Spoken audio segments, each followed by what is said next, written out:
students, today we shall discuss some more theorems on basis.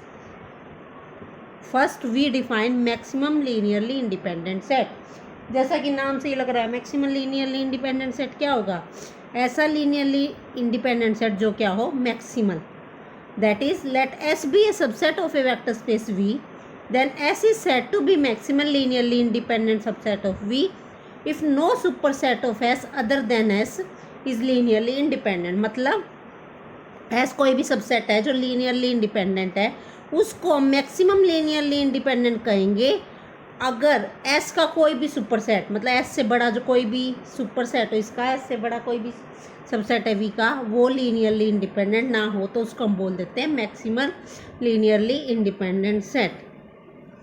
अब इस पे base हम एक थ्योरम करते हैं. If V is finitely generated vector space, V अगर फाइनाइटली जनरेटेड वेक्टर स्पेस है, then any maximal linearly independent subset of V is a basis of V. तो इसका कोई भी मैक्सिमल लीनियरली इंडिपेंडेंट सबसेट होगा वो क्या बनाएगा, एक बेसिस. ठीक है, अब ये प्रूव करना है. उसके लिए लेके चलते हैं. Let S is equal to V1 V2 up to so on Vn be maximal linearly independent set in V. Then V spanned by S, मतलब ये फाइनाइटली जनरेटेड है तो V S से स्पेंड हो रहा है. इसका मतलब V का हर एक एलिमेंट S के एलिमेंट्स के लीनियर कम्बिनेशन में लिखा जा सकता है. Since S is linearly independent and S is contained in V, therefore the set LS is also contained in V. S V में contain है तो LS भी किस में contain होगा, V में. ठीक है, अब S क्या है लेकिन maximum linearly independent set.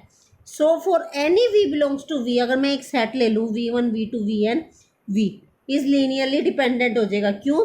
क्योंकि ये मैक्सिमल linearly dependent सेट है, सॉरी इंडिपेंडेंट सेट है. इसमें एक भी एलिमेंट ऐड करते ही, इसका सुपर सेट का मतलब इसमें एक भी एलिमेंट ज़्यादा लेते ही वो क्या बन जाएगा, लीनियरली डिपेंडेंट. अब ये लीनियरली डिपेंडेंट है तो हम इसका लीनियर कम्बिनेशन इक्वल टू 0 मान के चलेंगे तो उसके स्केलर्स जो होंगे उनमें से एक तो क्या होगा, नॉन जीरो. क्योंकि लीनियरली डिपेंडेंट में क्या होता है, एक स्केलर नॉन जीरो होना चाहिए. Therefore there exist scalar A1 A2 up to so on An और एक A मान लिया such that A1 V1 plus A2 V2 plus up to so on An Vn plus A V equal to 0 which such that इनमें से कोई ना कोई एक तो क्या होगा, non zero. If A is equal to 0 तो ये बन ही जाएगा. अगर A 0 है तो A1 V1 plus A2 V2 plus up to so on An Vn 0. S linearly independent है तो A1 भी 0, A2 भी 0, A3 भी 0, An भी 0 हो जाएगा. Which is contradiction. कंट्राडिक्शन क्यों आ जाएगी, ए हमने 0 मान ही लिया और ये सारे स्केलर भी 0 आ गए, लेकिन एक तो हमारा स्केलर क्या है, नॉन जीरो. तो इसका मतलब ए 0 नहीं हो सकता. इसका मतलब क्या है, ए हमारा क्या है, नॉन जीरो. अब ए नॉन जीरो है तो थ्रू आउट हम ए से डिवाइड कर देते हैं और इसको दूसरी तरफ ले जाते हैं. तो वी की वैल्यू हमारे पास आ गई minus A1 by A plus ये उधर जाके माइनस A2 हो जाएगा, minus A2 by a V2 plus up to so on minus An by a Vn. Thus V is a linear combination of S and so V किसको belong कर रहा है, LS में. V लेके किसका चले थे, V का, और आ गया V किस में, LS में. तो V कंटेन हो गया LS में. This implies V is equal to S. Also S is linearly independent. अब S लीनियरली इंडिपेंडेंट है तो S क्या हो गया, बेसिस ऑफ V. यही शो करना था. ठीक है, नेक्स्ट हम डिफाइन करते हैं मिनिमल जनरेटिंग सेट. अब ये भी नाम से ही लग रहा है मिनिमल जनरेटिंग सेट क्या होगा, सबसे छोटा generating set. A subset S of a vector space V is set to be minimal generating set if S is a generating set of V. V can not be generated by any proper subset of S. मतलब V S से कोई भी S से छोटे किसी भी set से generate नहीं हो सकता. इसका मतलब ये सबसे छोटा जनरेटिंग सेट है, नाम से ही पता चल रहा है. अब ऊपर जैसी थ्योरम ये है, इसमें भी हमें ऐसे ही करना है. A minimal generating set of finitely generated vector space V is always a basis of V. ठीक है, तो उसमें मैक्सिमम लीनियरली इंडिपेंडेंट दे रखा था, इसमें मिनिमल जनरेटिंग सेट है, वही सेम है. Let S is equal to V1 V2 Vn हमने क्या मान लिया, minimal generating set. Thus S is the generating set of V, that is V is equal to LS and no proper subset of S generate V. वो तो हमने definition लगाई. अब हमें S को बेसिस प्रूव करना तो हम ये शो कर दे S लीनियरली इंडिपेंडेंट है, काम चल जाएगा. हम मान लेते हैं if possible S is not linearly independent, मतलब S क्या है, लीनियरली डिपेंडेंट. अब S लीनियरली डिपेंडेंट है तो अगर लीनियरली इंडिपेंडेंट है तो हमने क्या थ्योरम की थी, अगर कोई भी सेट लीनियरली इंडिपेंडेंट है तो इनमें से कोई भी एक वेक्टर एग्जिस्ट करेगा जो बाकी सबके लीनियर कॉम्बिनेशन में लिखा जा सकता है। तो let v r belongs to at such that v r is linear combination, और बाकी जो बच गए क्या क्या, V1 V2 up to so on v r minus one, v r तो हमने लिया ही है, v r plus one dash dash dash v n. ठीक है, for some a i belongs to F. Now v is equal to क्या है हमारे पास, v को हम लिख सकते हैं A1 V1 plus A2 V2 plus A3 V3 plus up to so on AN VN। बीच में हमने इंट्रोड्यूस कर दिया AR-1 VR-1 plus AR-VR plus AR plus one VR plus one. और अभी ये जो VR निकाला था हमने ऊपर, VR को हम क्या लिख देते हैं, इनके लिए ना कम्बिनेशन में लिखा था ना, तो वैल्यू पुट कर देते हैं। तो ये आ गई हमारे पास v is equal to A1 V1 plus A2 V2 plus AR-1 VR-1 plus AR B1 V1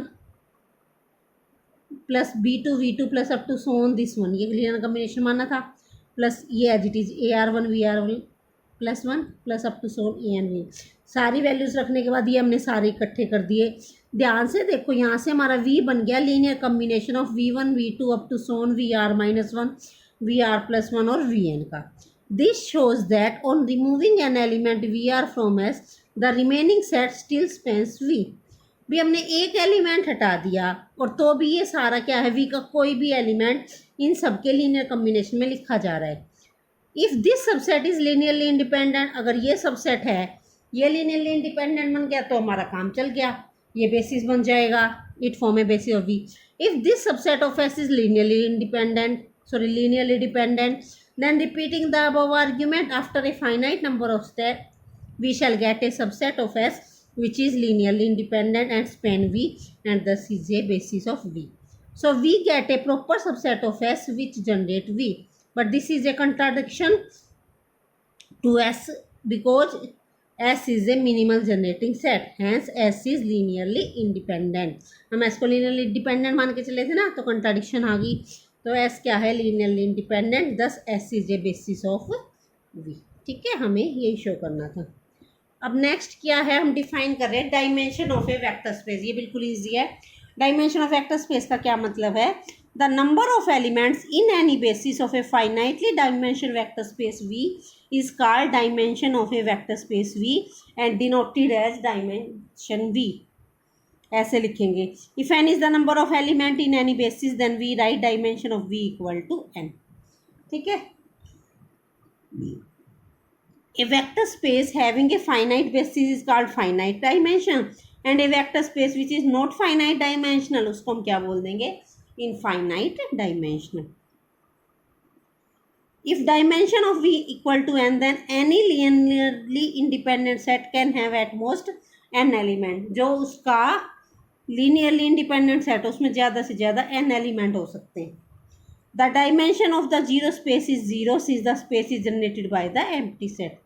the dimension of the space R की 1 होती है, R स्क्वायर की 2, R क्यूब की 3, क्योंकि हमने देखो याद होता है एग्जाम्पल भी किया था, R3 का बेसिस क्या बना था, 1 0 0 0 1 0 0 0 1, तो 3 डायमेंशन बनेगी ना उसकी। तो इनकी क्या है dimension 1 2 3 up to so on n respectively. तो R की 1 होती है, R स्क्वायर की 2, ये बहुत इंपॉर्टेंट है, 2 मार्क्स में भी आ सकता है कि डायमेंशन ऑफ R क्या है 1, R स्क्वायर 2 है, R क्यूब 3। अब हम करते हैं एक्सटेंशन थ्योरम। ये क्या है, every linearly independent subset of a finitely generated vector space V can be extended to form a basis of V, और if V is a finitely generated vector space and V1 V2 up to so on VR is linearly independent subset of V, then it can be extended to form a basis of V। ये क्या कह रहे हैं कि अगर V finitely generated vector space है और ये सेट है लीनियरली इंडिपेंडेंट, यही कह रहे हैं, जरूरी नहीं है ये बेसिस हो, बस एक लीनियरली इंडिपेंडेंट सेट ले लिया, then it can be extended to form a basis of V।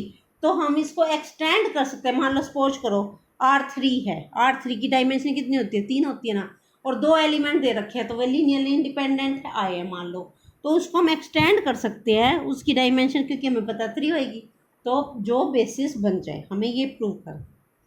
तो let us prove this. If V1 V2 VR spans V, then itself form a basis of V and the theorem is prove.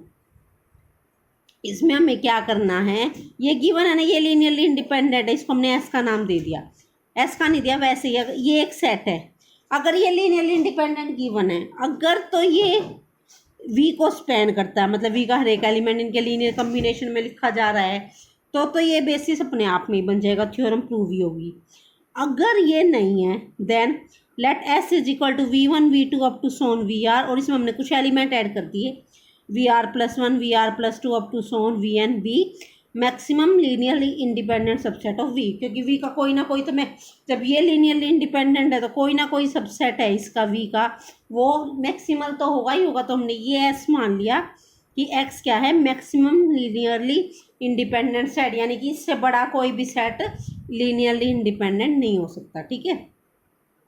Now let V be any arbitrary element of V, then S dash क्या हो जाएगा, V1 V2 up to so on VN, ये सारे element मान लिए, और एक इसमें मैंने मान लिया V। तो देखो ये मैक्सिमल लीनियरली इंडिपेंडेंट है, इसका क्या मतलब है, इसमें एक एलिमेंट भी ऐड कर दो तो ये लीनियरली इंडिपेंडेंट नहीं रहेगा, तो इन्होंने इसमें क्या कर दिया, एक V एलिमेंट और ऐड कर दिया, तो ये क्या बन जाएगा, लीनियरली डिपेंडेंट, वही पीछे वाली थ्योरम की तरह। तो ये स्केलर्स एग्जिस्ट करेंगे such that A1 V1 plus A2 V2 up to so on AN VN plus AB equal to 0, वही same if A is equal to 0, तो ये सारे कांस्टेंट 0 है, ये लीनियरली इंडिपेंडेंट है, तो ये कांस्टेंट 0 हो जाएंगे, इसका मतलब क्या है, ये सारा लीनियरली इंडिपेंडेंट बन जाएगा विच इज़ नॉट ट्रू, तो ए को क्या होना पड़ेगा, नॉन जीरो। तो यहाँ से V इक्वल टू ये आ जाएगा, ऊपर वाली थ्योरम में भी किया था हमने सेम, यहाँ से V equal to this one आ गया, this implies V can be expressed as linear combination of vector of S, so V belongs to LS, यानी कि V is contain in LS, और LS तो V के अंदर होता ही है, तो V is equal to LS, thus S is a basis of V। तो ये हमारा क्या बन गया, बेसिस, हमने एक्सटेंड कर दिया इसको, VR तक था ना ये, यहाँ VN तक एक्सटेंड कर दिया, और वो क्या बन गया हमारा बेसिस, ठीक है।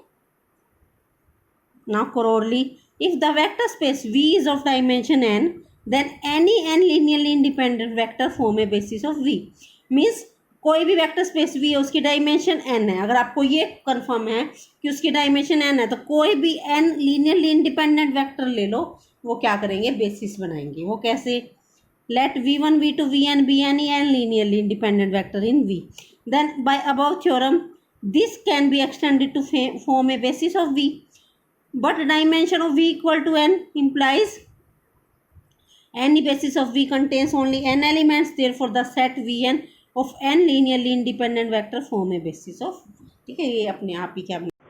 Now we prove next theorem.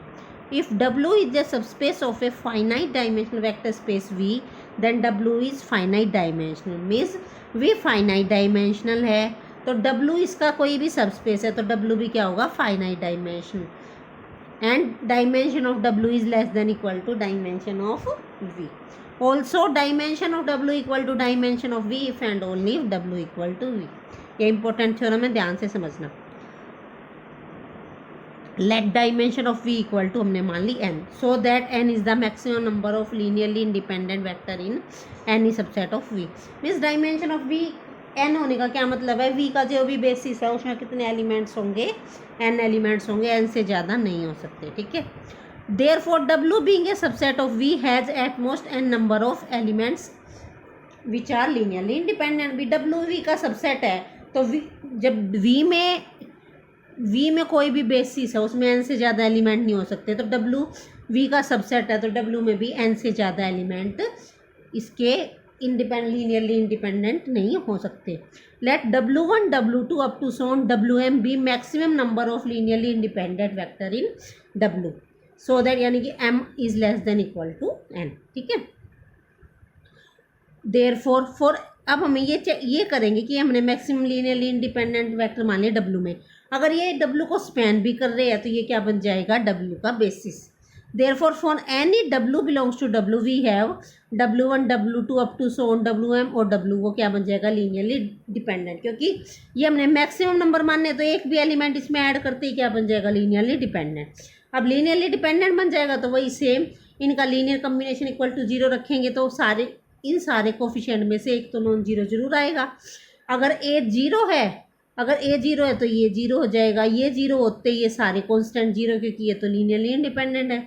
इसका मतलब क्या होगा, ए नॉन जीरो है, ए नॉन जीरो है तो ए को उधर ले जाएंगे, ये यहाँ से डब्ल्यू की वैल्यू आ गई है minus A one by A W one plus minus A two by A W two plus up to so on minus A M by A W M. Thus W is linear combination of W one W two W M, लेकिन W arbitrary element था, इसका मतलब W का हर एक element इन element से generate भी हो रहा है, इसका मतलब ये क्या बन गया, बेसिस ऑफ वी। तो ये डब्ल्यू बेसिस ऑफ डब्ल्यू, तो डब्ल्यू का बेसिस है तो डब्ल्यू की डायमेंशन कितनी होगी, M. Also M is less than M था, तो डायमेंशन ऑफ डब्ल्यू क्या होगी, less than dimension of V. First part तो हो गया प्रूफ। नेक्स्ट पार्ट क्या था, हमें दिखाना है dimension of W equal to dimension of V if and only if W equal to we.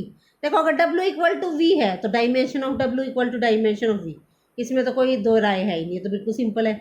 हम ये शो करते हैं अगर दोनों की डायमेंशन सेम है तो दोनों क्या होंगे, इक्वल। तो let us prove this. Let dimension of V equal to dimension of W equal to N, then let B W का हमने बेसिस मान लिया, W one W two W N ये बेसिस है। अब ये बेसिस है तो ये किसी ना किसी सबसेट से जनरेट हो रहा होगा, देन डब्ल्यू इज इक्वल टू एल, इससे जनरेट हो रहा है, और ए इज क्या है, linearly independent subset.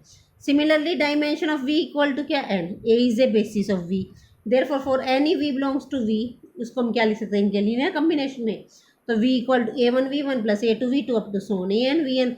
But W subspace है, डब्ल्यू सबस्पेस है तो ये एलिमेंट किस में जाएगा, डब्ल्यू में, इसका मतलब V is contain in W. V का एलिमेंट लेके चले थे, आ गया डब्ल्यू में। इसी तरह डब्ल्यू को दिखा सकते हैं, W is contain in V, तो डब्ल्यू इक्वल टू क्या हो गया, वी। कन्वर्स पार्ट तो सिंपल है, डब्ल्यू वी है तो dimension of W equal to dimension of, जब सेट ही इक्वल है तो डायमेंशन तो इक्वल होनी होनी, ठीक है, यही शो करना था। अब थ्योरम्स कंप्लीट हो गई है, नेक्स्ट वीडियो में हम एग्जांपल्स करेंगे, कोई प्रॉब्लम हो तो आप पूछ सकते हो। थैंक